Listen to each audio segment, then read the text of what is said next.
Hey there, and welcome to Making a Fast Panda. So first up, if you know anything about sculpting, you'll know that you need to make an armature.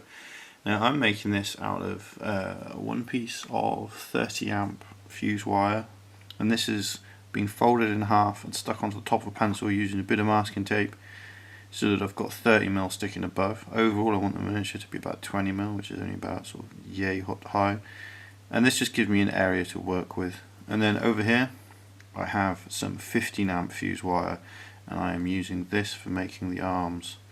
And what I'm going to first do is I'm just going to use a bit of epoxy, and I'm going to epoxy this in place about here. And that will give me my sort of basic structure, if you like, that everything else is going to hang off of. Also, before I glue this on, I'm going to pose this. So when you're doing this, you want to bend this around until you get it. So roughly speaking,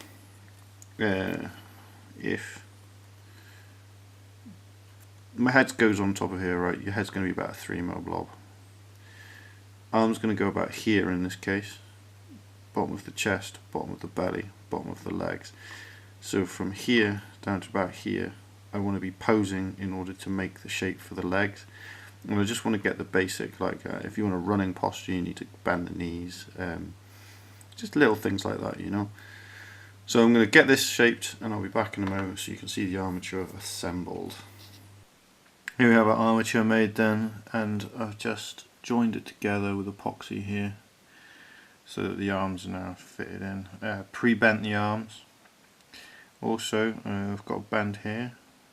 This is to denote where the bottom of the foot will be, and I've given him a bit of a running, turning pose.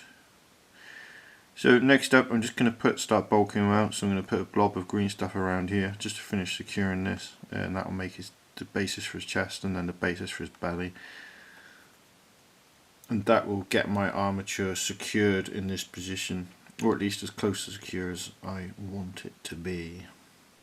There we have it then. I've blobbed on all of my green stuff, so you can see I've got a small blob up here and then a bigger blob around his belly, and you'll also hopefully be able to see pretty clearly how I've marked him up. And the reason I've done this rather than just blobbing it on is, one, take your time at this point. I'm using a number 7 dental tool, which is the sort of Games Workshop classic green stuff sculpting tool actually. It's worth looking into dental tools and to see which ones you like. And I think this one's been used for a reason, and that is it's actually very good for the job of sculpting. And this gives me both my structure, but also when I start putting plating over the top of this, it's detailed to look kind of like a robotic understaff. Do take your time. You've got about half an hour of work time with green stuff before it sets. I'm trying to keep this in focus and rotate it for you. It's quite difficult. Yeah, and at this point I'm going to leave it. You can make a green stuff oven, which is where you get like a metal coffee tin. You cut the bottom off, you take the lid off, so it's now a hollow metal tube. You can make a door in the bottom, an opening in the bottom. Better to make it hinged if at all possible. And I'm sure if you put in green stuff oven, you'll be able to find something on YouTube. And also right now you can see where I'm using a pencil. It gives you something that's easy to grip. Like at points I've had to use both hands, so I've put it in between my knees to hold it, and then it gives me two hands because I had to widen the width on the arms in order to allow the body to fit in.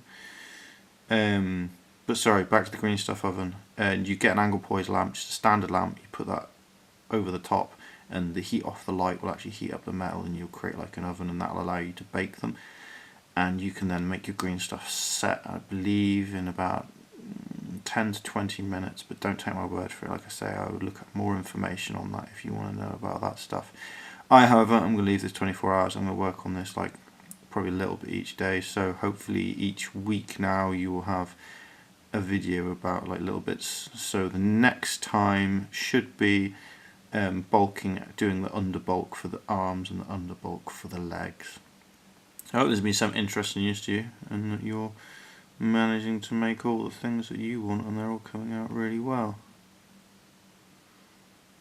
Thank you for watching, have a good one and take care. Bye bye.